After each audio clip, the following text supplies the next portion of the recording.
اللہ تعالیٰ نے اسلام کو جو ڈیفائن کیا دو لفظوں میں, اچھا کھاؤ اور عمل اچھا کرو, کیا مطلب؟ ایسا کام کرو کہ غیر مسلم تمہاری طرف مائل ہوں کہ یار یہ بڑے اچھے ہیں.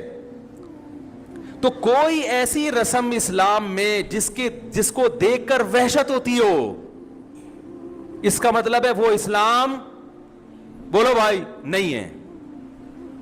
کوئی بھی آپ ایسا عمل کر رہے ہیں, لیبل اسلام کا لگا رہے ہیں, مگر اسے دیکھ کر غیر مسلم کو گھنٹوں گھنٹوں سمجھانا پڑتا ہے یہ کیوں ہو رہا ہے, اس کا مطلب ہے کہ یہ اسلام, بولو نا بھائی, نہیں ہے.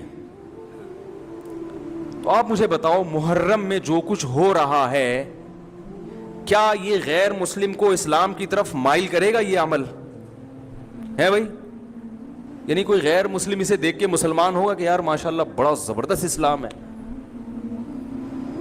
افسوس ہمیں اس پر ہے کہ دیکھو جن کا مسلک ہے, جن کا فقہ ہے, وہ جو کچھ کر رہے ہیں انہیں کرنے دو. اپنے بارے میں یہ فیصلہ کرو کہ ہم سنی ہیں یا شیعہ ہیں. فرقے شروع سے چلے آ رہے ہیں نا, شیعہ اور سنی, ختم کرنا تو ممکن نہیں ہے. تو حضرت عیسیٰ علیہ السلام جب نازل ہوں گے تو تلوار کی زور سے تمام فرقوں کو ختم کر دیں گے. تو جو کام عیسیٰ علیہ السلام کا ہے وہ خود کرنے کی کوشش نہ کرو, جو حضرت مہدی کا کام ہے وہ خود کرنے کی کوشش نہ کرو. ہم کسی فرقے کو ختم نہیں کر سکتے, لیکن ہم اپنے آپ کو ڈیفائن کر سکتے ہیں. ہم یہ بتا سکتے ہیں کہ ہماری رائے میں صحیح کیا ہے. تو میرے بھائی, نبی صلی اللہ علیہ وسلم نے فرمایا 73 فرقوں میں سے ایک جنتی ہے, تو یا تو ادھر چلے جاؤ, یا بولتے کیوں نہیں, ابھی نہیں بول رہے تو پھر عمل کیسے کرو گے, یا تو پورے ادھر چلے جاؤ یا پورے ادھر آ جاؤ. مجھے خدا کی قسم اس پر کوئی اشکال نہیں ہوتا کہ شیعہ لوگ ماتم کیوں کر رہے ہیں, شیعہ لوگ یہ سب کچھ کیوں کر رہے ہیں, وہ جو ہے وہ مرثیے کیوں پڑھ رہے ہیں, مجھے اس پر اشکال نہیں ہوتا. ان کے دلائل ہوں گے ان کے پاس, ان کے علماء ان کو بتاتے ہیں. وہ کب کہتے ہیں کہ ہم سنی ہیں, وہ کب کہتے ہیں کہ ہم صحابہ کو حجت سمجھتے ہیں؟ ایک چیز کا انہوں نے دعویٰ ہی نہیں کیا تو ہم ان پر وہ کیوں تھوپے ان کے سر پہ. لیکن میں آپ کی بات کر رہا ہوں, میں ان لوگوں کی بات کر رہا ہوں جو اپنے آپ کو سنی کہتے ہیں. تو بھائی پھر سنی ہو تو جو اہل سنت والجماعت کے جو چاروں مکاتب فکر ہیں, حنفی, مالکی, شافعی, حنبلی, اہل سنت کے ہیں نا, ان کی کتابوں میں کہیں بھی اس طرح کی کوئی چیز, بولو بھائی, نہیں ہے. ماتم کرنا اہل سنت کے ہاں جائز نہیں ہے. نبی صلی اللہ علیہ وسلم نے میت پر چیخو پکار کرنے کو حرام قرار دیا ہے. نوحہ کو جو میت پہ رونا پیٹنا ہوتا ہے, گریبان چاک کرنا, اس عمل پر آپ صلی اللہ علیہ وسلم نے لعنت فرمائی ہے. صحیح بخاری صحیح مسلم کی حدیثیں ہیں. حضرت جعفر طیار رضی اللہ تعالی عنہ نبی کے سگے چچا زاد بھائی میدان جنگ میں شہید ہوئے, 4 بیویاں بیوہ ہوئی ہیں, چھوٹے چھوٹے بچے یتیم ہو گئے. آپ نے ان کی بیویوں کو زور سے رونے کی اجازت نہیں دی. اتنا غضبناک ہوئے, جب وہ باز نہیں آئے آپ نے فرمایا ان کے منہ پہ خاک پھینک دو. حالانکہ بیوہ ہوئی ہیں, قابل ترس ہیں, لیکن چیخ کے رونے کی اجازت, حالانکہ وہ تو اہل بیت میں سے تھے. حضرت جعفر طیار ظلمن شہید ہوئے تھے.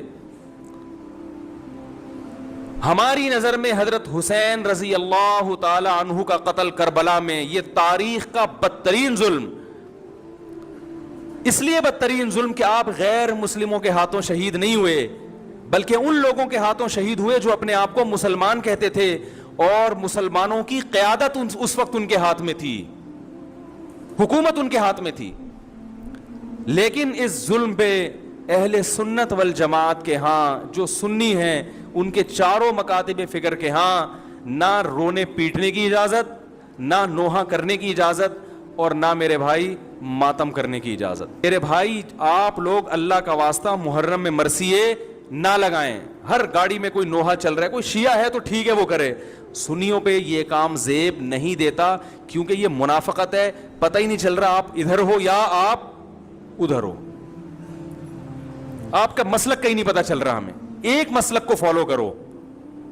ہمارے ہاں محرم منحوس مہینہ نہیں ہے, ہمارے ہاں محترم مہینہ ہے, مبارک مہینہ ہے. امہات المومنین میں سے بعض کی اس مہینے میں شادی ہوئی ہے. ہم شہادت کو نحوست نہیں سمجھتے. 10 محرم پہلے سے مبارک تھا, حضرت حسین کی شہادت کی وجہ سے اور مبارک بن گیا, منحوس نہیں بنا. شہادت مبارک عمل ہے, منحوس نہیں ہے. ہم اس مہینے میں کالے کپڑے نہیں پہنیں گے, ہم اس مہینے میں خوشیاں منانے کو جائز سمجھتے ہیں. لوگ کہتے ہیں ان کو حسین سے محبت نہیں ہے. محبت کا جو طریقہ حسین نے بتایا اس طریقے پہ عمل کرنا حسین سے محبت ہے. جو طریقہ حسین سے ثابت نہیں ہے اس طریقے پہ محرم کو منانا یہ محبت کا طریقہ ہماری رائے میں نہیں ہے.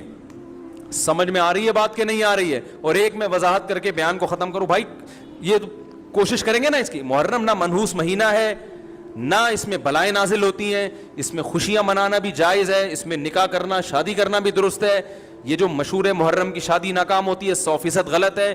جو شیعہ حضرات ہیں وہ بچیں اس سے. ہمارے ہاں یہ بالکل اس کی اجازت ہے, آپ محرم میں نکاح بھی کریں, محرم میں آپ اپنے بچوں کا عقیقہ بھی کریں, آپ اس جو ہے جو بھی خوشیاں ہیں آپ اس کی کریں, تاکہ اسلام کا جو رخ ہے نا, اسلام میں کوئی مہینہ منحوس نہیں ہے, تاکہ غیر مسلموں کے سامنے کم از کم ہماری طرف سے جو اسلام پیش ہو وہ یہ والا ہو, ان کی طرف سے وہ والا ہو. غیر مسلم کے پاس آپشن ہو کہ بھائی دیکھ لو ان میں جو اچھا لگتا ہے وہ والا اسلام آپ فالو کر لو, لیکن آپ بھی ویسے ہی بن گئے تو پھر اسلام کا ایک رخ جائے گا ان کے سامنے. سمجھنے کی نہیں سمجھ رہے؟ تو اس لیے یہ گھروں میں مرثیے نہ لگایا کریں. میتوں پہ نوحہ کرنا, غم منانا ہماری شریعت میں پسندیدہ. 3 دن تک تعزیت ہے بس, اس کے بعد نہیں. اور عورت کے لیے شوہر کے مرنے پر 4 مہینے 10 دن عدت ہے.